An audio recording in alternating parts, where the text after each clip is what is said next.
C'est fou ce que ça peut dire comme connerie un énarque. Ah ouais, c'est fou ce que ça peut faire comme connerie un chat.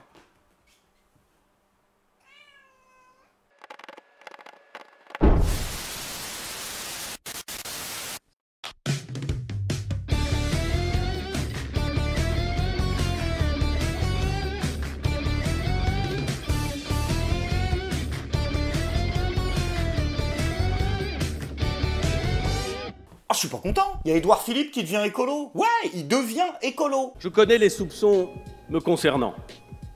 Je viens de la droite. Je viens de la droite. Oui, enfin, je suis de droite. Ça aurait suffi, hein. Il y a aucun moment dans la combine où t'as bifurqué. J'ai travaillé dans une grande entreprise française du nucléaire. Je suis élu d'une ville industrielle. Je ne pourrais donc ni rien comprendre, ni rien faire. Ah! Je trouve que c'est faire peu de cas de lecture ou de culture politique. Peu de cas de mon expérience au Havre et peu de cas de ces 2 années de gouvernement. Mais oui, j'ai mis du temps, comme d'autres Français, à considérer que ces enjeux étaient aussi urgents que la défense de l'emploi ou la sécurité. Ah ok, donc là ce qu'il est en train de nous dire, c'est qu'à partir de maintenant, il a autant de considération pour la planète qu'il en a pour les chômeurs et les victimes de violences. Et ça promet, Françaises, Français, sachez que je m'en bats les couilles pareil. Au même niveau, il n'y a pas une boursiquette qui descend, je n'en ai strictement rien à foutre de la même façon. Alors je ne me ferai pas passer pour un autre. Je ne suis pas un défenseur de la décroissance. Je crois dans la science. Je voudrais qu'elle ait plus de place dans le débat public. Donc voilà, pas de décroissance, mais plus de science par contre. Donc on ne va strictement rien faire pour empêcher la croissance et l'étendue perpétuelle des richesses et de la consommation, rien. Mais par contre, plus de science, c'est-à-dire que vous saurez par contre avec exactitude comment vous allez crever. C'est-à-dire, comment on va vous niquer, comment on va tout dézinguer, voilà, au jour près à peu près. Donc on sera très très précis sur comment vous allez mourir. Bah tu vois, ça fait plaisir. Bah c'est complètement fallacieux, hein. Opposer la décroissance à la science, c'est faire des théories décroissantes, quelque chose qui est au-delà du champ du réel, hein, quelque chose qui est pas très très loin du complotisme. On retombe toujours dans les mêmes habitudes. C'est ma conviction et je veux être jugé sur les actes. Qu'est-ce qui t'arrive, Jean Pétain? Seule l'histoire te jugera? Ouais, d'accord, mais je veux bien que tu sois jugé par tes actes, mais vu que tu... Ah, c'est ça le truc! C'est-à-dire que le mec, il va nous dire, Française, Français, je veux être jugé sur les actes. Et vu que je ne vais rien faire du tout, vous n'avez certainement pas intérêt à me juger. Après, rassurez-vous, Édouard Philippe reste un homme populaire, particulièrement à l'Assemblée nationale, où son courage, sa détermination et ses qualités personnelles sont encensés par la majorité. Je trouve que c'est un homme étonnant. Étonnant parce qu'il arrive d'une famille politique, il a une histoire politique, et comme je le disais, il a su la mettre de côté pour aller vers un projet qui le dépassait lui, au service de l'intérêt du pays. En gros, il fait son travail, quoi. Non, parce que le rôle d'un Premier ministre, en fait, c'est de mettre de côté justement ses opinions politiques personnelles et son parcours politique et partisan personnel pour se mettre au service du président de la République, même s'il n'est pas du tout d'accord avec lui, afin d'appliquer sa politique, en fait. Tout simplement, quoi. C'est-à-dire qu'en fait, maintenant, il faut qu'on s'extasie et qu'on trouve qu'un mec est extraordinaire parce qu'il connaît juste l'intitulé de son boulot. Putain, ça va être long. En même temps, d'un autre côté, le mec a raison, hein. C'est vrai qu'Édouard Philippe a totalement su mettre de côté ses idées personnelles et ses idéaux personnels pour se mettre au service d'Emmanuel Macron. On a compris que après c'était comme avant, que cet acte 2 ressemblerait beaucoup à l'acte 1. Donc il ne vous surprendra pas que notre opposition, en cohérence, de façon constante, sera de voter contre la déclaration de politique générale du Premier ministre. Ah ouais, bravo. Alors là, super. Non, ça c'est bien. T'es qui? C'est qui le... Ah, c'est le nouveau socialiste. Tant pour moi. Il s'appelle comment alors celui-là? Valo. Mais non, Vallaud-Belkacem. Ils ont plus les moyens, ils peuvent payer que la moitié. D'accord, ok, bon bah c'est le nouveau alors celui-là. Après attention, hein, c'est un sujet sérieux l'écologie pour la République en marche. Heureusement, Elisabeth Borne, elle aussi, elle a des idées. Alors on a fait mieux. En commission, on a adopté un amendement qui dit qu'à chaque fois qu'on fait une publicité pour une voiture, on doit passer un message pour encourager les transports en commun, les mobilités actives, par exemple le vélo. Donc ça a déjà été voté en commission. Bah oui, je pense que c'est mieux. C'est-à-dire que comme la loi E20. Parce que la loi E20 existe, hein, interdiction de la publicité. Alors vous avez aussi les lois qui vous disent manger, bouger. Vous savez, chaque fois qu'on vous fait une publicité pour des bonbons, on vous dit il faut bouger. Ben là c'est pareil. Quand on vous fait une publicité pour les voitures, on vous dit attention, il faut aussi faire du vélo. Qu'est-ce qui peut être con? con, elle, putain. Oh, elle parle pas souvent, mais quand elle en balance une, quand même, c'est... On perd une dent à chaque fois. C'est quoi le délire? On va aller jusqu'où? Il faut faire quoi? Faut marquer conduire tue sur les bagnoles, comme avec les paquets de clopes, hein, mettre des photos de vieilles écrasées sur le pare-choc. Non, mais sinon on va jusqu'au bout de la démarche, hein, et on inscrit ça partout, quoi. Manger tue, baiser tue, respirer tue, l'état tue.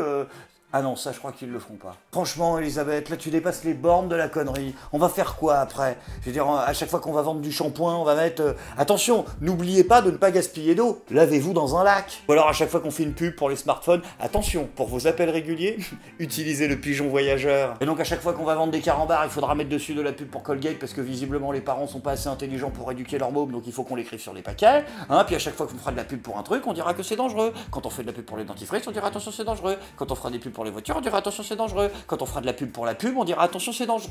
Ah non, ça ils ne le diront pas, sinon on peut pas continuer à voter pour eux. Non, sans déconner, vous y croyez vraiment aux conneries que vous balancez? Enfin, je veux dire, moi je trouve que l'intention est bonne, mais je veux dire, est-ce que vous avez vraiment ça en tête à chaque fois que vous fermez une ligne de bus ou une gare ou... Hein? Non, bah oui, le but c'est pas que les gens ils prennent les transports en commun. Le but c'est que Joe le Prolo, il raque quand même sa taxe sur l'essence, qui rapporte un petit peu plus quand même que la SNCF, hein, afin d'enrichir les caisses de l'État pour aller bosser comme un esclave à 50 bornes de chez lui. Encore une fois, la voiture, ça pollue, c'est pas la question. C'est d'ailleurs une des raisons pour lesquelles j'en ai pas, sauf que la majorité des gens qu'en ont, c'est qu'ils n'ont pas vraiment le choix, parce qu'ils vivent en province, qu'ils vivent dans des zones rurales, dans des zones où il faut se déplacer pour aller faire leur boulot, souvent à 50 km de là, et vous le savez pertinemment. Mais bon, ils continueront toujours dans la mauvaise foi. Je suis sûr qu'un jour, Anne Hidalgo va nous expliquer qu'on n'a plus le droit de prendre la bagnole à Paris si on n'a pas 5 fruits et légumes dans le coffre, tandis qu'Édouard Philippe nous expliquera encore, comme il l'a fait dans son discours de politique générale, qu'il nous faudra toujours, malheureusement, travailler plus. Mais c'est pas leur faute. C'est la crise. Sans transition les amis, c'est maintenant le moment de la bonne nouvelle du jour, car rassurez-vous, il n'y a pas qu'un Édouard Philippe 2.0 mes amis, il y a aussi un Emmanuel Macron 2.0 qui a fait, figurez-vous, son mea culpa sur les gilets jaunes. La France a traversé ces derniers mois une crise très dure, mais que j'ai personnellement vécue comme une forme d'opportunité. Parce que le peuple français ne se résout jamais. Et lorsqu'il dit avec force ce qu'il a dit, je crois qu'il faut avec beaucoup d'humilité savoir écouter, savoir constater ce qu'on a mal fait. Tu vois là? Ah, je le sens bien. Savoir changer de méthode, mais entendre, je crois, l'intuition, le message profond. Ok, donc ça t'a quand même pris 8 mois pour comprendre le message profond. Putain, pour un mec à la pensée complexe, c'est légèrement étonnant, hein, surtout qu'il était simple le message. Enculé! Et là, c'est la version polie. Nos concitoyens veulent plus de sens. Aïe, aïe, aïe, aïe, ah ouais, non, il nous fait ça spécial, là, je sens le truc venir gros comme une maison. Mais nous avons peut-être parfois construit des bonnes réponses trop loin de nos concitoyens. Ah voilà, c'est ça, c'était les bonnes réponses, mais elles étaient faites de trop loin. Donc Christophe, la prochaine fois pour les LBD, à bout portant, ce sera mieux. Les gens comprendront le message. Quand il y a de la proximité, ça marche. Notre responsabilité collective, c'est de transformer notre manière de faire, je dirais, de la façon la plus intime, dans l'entreprise, sur nos territoires, au sein du gouvernement, et dans la manière d'être et de faire avec l'ensemble des parties prenantes.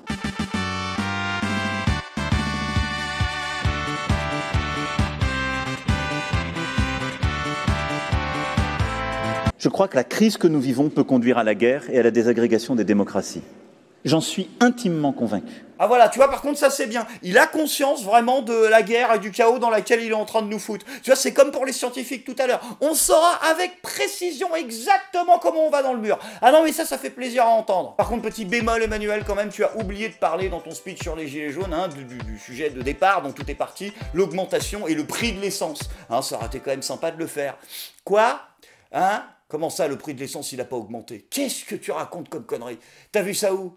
BFM TV? Et ils ont dit quoi, BFM TV? Que l'essence n'avait pas augmenté depuis 50 ans. Mais bien sûr, d'accord, ok, bah vas-y, montre-moi. Ah oui, effectivement, ça n'a pris que 2 centimes, dis donc. C'est fou ça, depuis 50 ans. Enfin, depuis 50 ans. Depuis 1973, voilà. Oui, mais c'est une date comme une autre. Ça. Oui, c'est la date du premier choc pétrolier quand les prix se sont envolés. Mais... Non, à mon avis, franchement, c'est une coïncidence. Je suis pas content.